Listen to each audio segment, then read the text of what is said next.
This is sunny Florida, where everybody used to dream of retiring, but there seems to be a new exodus of people leaving the U.S. for Europe. In fact, last year, 4,820 U.S. citizens renounced their citizenship. That is a big deal. That's not just moving to another country. That is cutting all ties with the U.S., and the trend seems to be increasing. So what if you could spend your retirement in Lisbon or Sevilla or in Greece? All these European options sound beautiful and dreamy, but the reality of leaving the country is a big deal. I myself am in the process. I just bought a house in Spain. I'm back here in Florida working on a few things right now, but I personally am working on this, so I'm going to tell you guys. First, we're going to talk a little bit about the trends of why people are leaving the US. We're going to talk about some of the pros and cons. We're going to talk about some of the logistics, and I'm going to get into some of the story of the problems we've been having, the good and the bad. So if you're thinking about leaving the US and specifically maybe going to somewhere in Europe, this is the video for you. Let's get into all of it right now.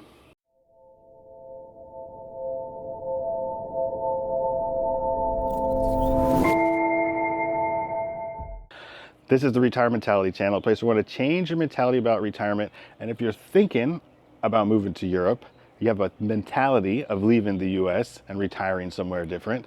Well, there's a lot of reasons people do this. And let's talk about some of the trends and look at the numbers of how many people are actually making this reality. The Association of American Residents Overseas estimates that 5.5 million US citizens lived abroad in 2024. But some other sources, like the US State Department, estimate that there's 9 million people living outside of the US right now. And let's talk about the three highest years that people actually renounced their US citizenship. In 2020 was the highest. It was 6,705 American citizens renounced citizenship. And then in 2024, like I mentioned, 4,820 Americans renounced their citizenship.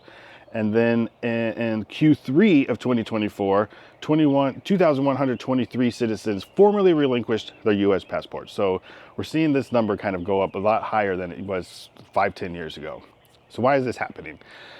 There's a lot of motivations behind this, and I'm in a lot of Facebook groups of leaving the US and specifically in moving to Spain. And the main motivation for people, a lot of it is politics, and I don't get into politics on this channel, but a lot of people are doing, like, actually, not many people do it actually because of politics, but the people who do it cite politics as one of the reasons, and that kind of contradicts what I'm saying. But a lot of people don't just say, Trump got elected, I'm leaving the US, and that's the only reason that they do it, because it's a big pain in the ass to get this thing done. But it's not just the politics, it's feeling safe. A lot of people mention gun safety problems in the US. It's healthcare. The healthcare crisis in this country, the cost of healthcare is out of control. And my wife is just looking at some statistics because the government shutdown is happening. And my wife was Googling, they were talking about healthcare issues in the bill. And the internet just told her that if you're on the Obamacare system, your rates, if the tax cuts don't go through in this bill, that your rates are going to go up 75%. That's a big deal because they're already not that cheap. Not to mention the out-of-pockets that could happen if you have a problem in the US with your healthcare and you have to actually use it and go get a surgery or use a doctor. Your out-of-pocket is even way more than your monthly costs. And then the warm and fuzzy things, besides those are sort of the bad things. Climate. Some people who are from places like not warm and sunny Florida, some people want a better climate and they want, like, you know, the south of Spain and the south of France get lots of sun and a pretty mild climate. They do still have winters over there. A lot of people don't realize that. But people move for climate, for a different lifestyle. And some people move for taxes. Like Spain's taxes are higher than the US, so that's not a motivating factor for me. But general overall cost of living can be a lot lower in Europe. And I'm going to do another video on this on my other channel. I have a new channel that I started about living in Spain. So if you're interested in living in Spain specifically, I'm going to do a video over there. I'm going to call it my retirement challenge to live on 50% of what it costs to live in the US over in Spain. And I'm going to talk about my budget living here versus my budget living in Spain. I spent 5 months over there, so I have a pretty good idea of what the actual monthly budget looks like over there. So I'm gonna wait till I've been back. You know, prices are different here from when we left 6 months ago. So once I've been here for a full month and I've got a grocery budget and some of the things that we're paying for in the US, I'll put that video over there. So go check out my other channel. It's called Uncorked in Rural Spain if you're interested in living in Spain and seeing the numbers. Okay, so why Europe specifically? Because there's a lot cheaper places to go: Vietnam, Thailand, Bulgaria. There's a lot of cheaper places you can go, than some of the big names like Spain, France, Italy, Greece, which is where most US expats are going. And that's because of the infrastructure. The healthcare is better in those countries. The road systems work. The government bureaucracy is easy. No, the government bureaucracy is horrible, much worse than the US. You think that the government is inefficient here? Try getting your visa done in one of these European countries. It's horrible. But there are, it's not as bad as places that you might find in Vietnam or Thailand, and the red tape there is going to be even worse. So things in Europe do typically work better. Public transportation, like I say, healthcare, those things work very good in Europe. We lived down in the Caribbean for a couple of years, and the government bureaucracy was horrible down there also, but things didn't work. The power goes out all the time. The roads have potholes all over the place. So things didn't work as good there as they do in Europe. The sun is coming out and it's going to cook me. I may have to go inside in a minute here, but we'll see. So what are some of the best places to go in Europe? Well, there's 1,000 videos of 1,000 different YouTubers who made videos about this, of places they've never actually been. But it depends on what you're looking for. Are you looking for a better tax situation? Are you just looking for climate? Do you have language barriers? Do you speak French? Do you speak Spanish? Do you speak Portuguese?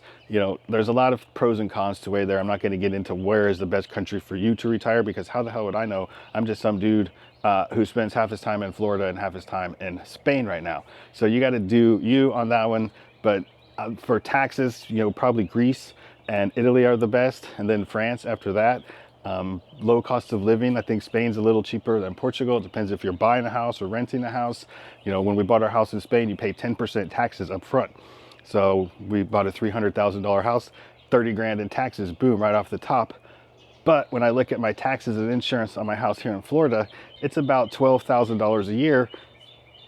So if you sell a house in America and you move to Spain and you pay $30,000 in taxes, it only takes like 3 years to recoup that cost. So after that, you're saving that $12,000 every year. Not to mention then roll in healthcare costs and everything else. The other thing you have to consider is visas and immigration status. Portugal's non-habitual visa changed in January of this year, so it's not as good as it used to be. Spain has a non-lucrative visa for retired people, but it doesn't have an age limit on it. So if you want to retire early, like I did, at 45, you can go under their non-lucrative visa. You cannot work or earn income, but you can retire early and move to Spain, and they don't have any age requirements on that.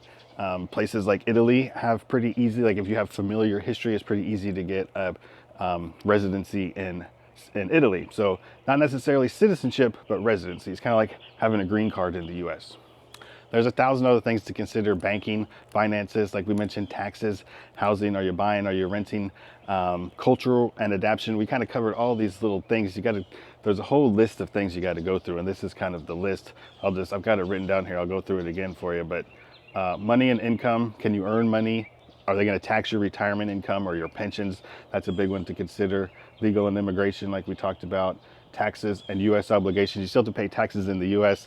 and in Spain, because the U.S. taxes you on all your U.S. income, no matter where you live in the world. That's probably why a lot of people are renouncing citizenship.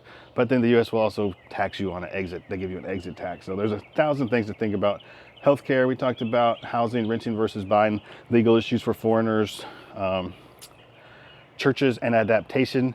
If you're a big religious person who likes to go to church and you're a Southern Baptist, you're going to have a hard time finding a church to join in a lot of Europe. You got to think about what kind of church you may want to go to, and think about mixing in with the culture and integrating into the culture.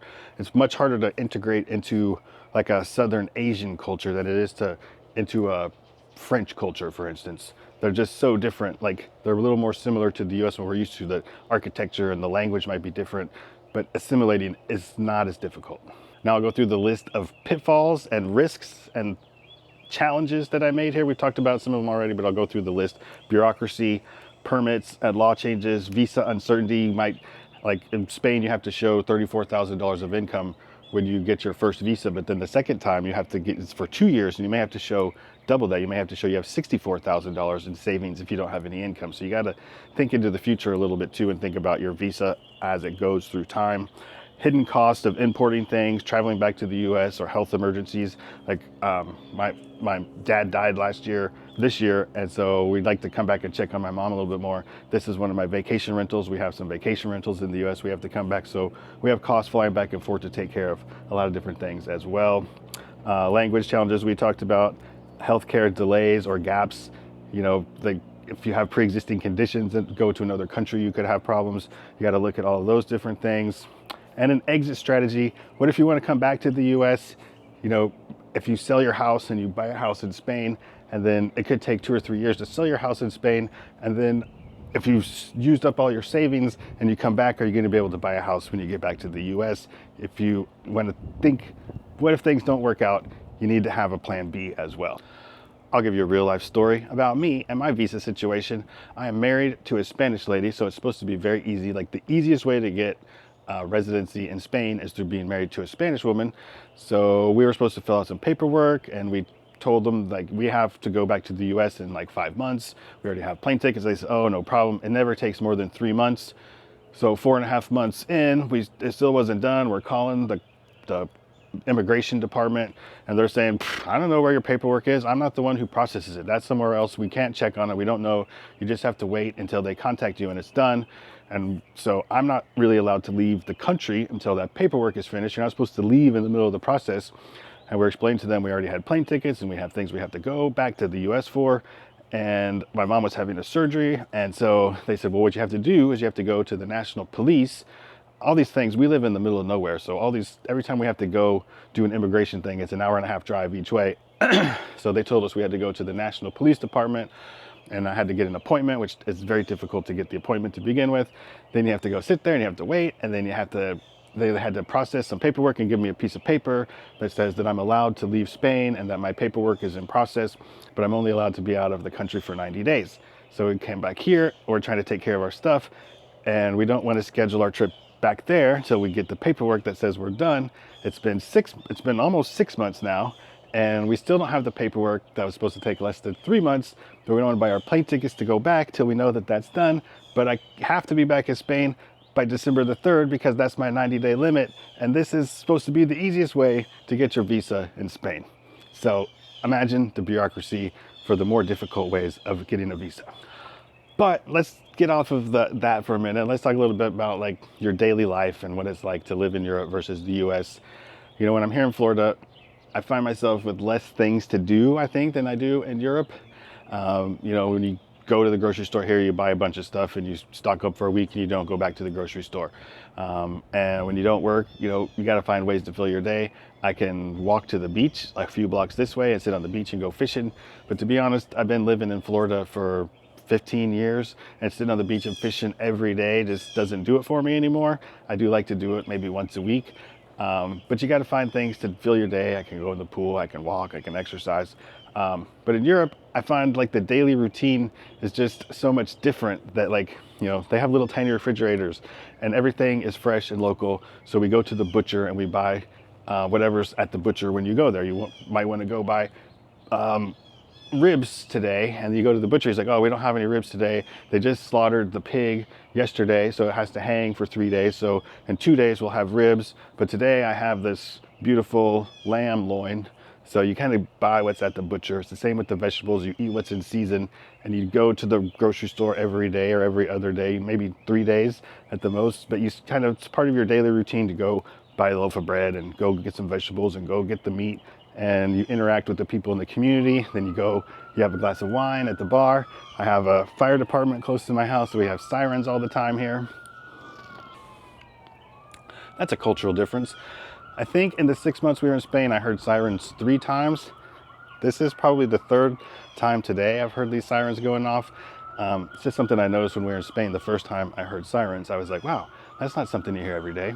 But that's a little bit about the daily cultural difference, the daily life of cultural differences. If you think you would enjoy the lifestyle of get up and go get your baguette and have a cup of coffee, and then go to the fruit stand and buy some fresh fruit, and then go to the butcher and talk to the butcher and buy a piece of buy a rabbit to cook for dinner. Like that's kind of part of your daily routine, and I enjoy that. And then you come home and then have a big lunch and maybe take a nap, and then we have a big piece of property there, so I cut down trees and I work on the property, and then maybe we walk down and sit in the river and have a glass of wine in the evening. So that's kind of my daily routine there. And here it's kind of more like I get up and I drink coffee and then maybe exercise or go for a swim and then watch the news for 2 hours and get mad at the news, and then have a small lunch, and then maybe we go to the bar and meet our friends for a cocktail for happy hour. But I feel like the daily life is a lot different. So like I mentioned, if you want to see more of a dive into the numbers, and I'm going to do a video comparing living in Spain versus living in the US. So go over to my other channel, which is called Uncorked in Rural Spain. You can just do youtube.com/uncorked in rural Spain, and you'll find it. But you know, what countries are you guys thinking about moving to? Is Europe on the radar? If it is, what country specifically in Europe? Let me know down in the comments. Let me know if this was helpful. You know, it takes a lot of planning. We probably planned this trip. Well, we thought about this for 2 years, and we started looking online at real estate and then planning the logistics, and, you know, selling most of what you own. And we're moving. We're not doing a shipping container. We took 4 suitcases on our first trip. And when we go back in December, we're going to take 3 suitcases, and then hopefully on our next trip, we're going to take 2 suitcases. And then hopefully we're going to be pretty much moved over there. We've gotten rid of a lot of our stuff. We had to buy a lot of new stuff when we got there. So let me know down in the comments if you're thinking about doing this or where you're thinking about going. And if you like this video, go watch. Here's a tour of our house in Spain. If you want to see what our house looks like, you can go watch that here. Thanks for watching. Don't forget, like it, subscribe, join, send me a thank you, do all those things if you want to do them. And I'll see you in the next video.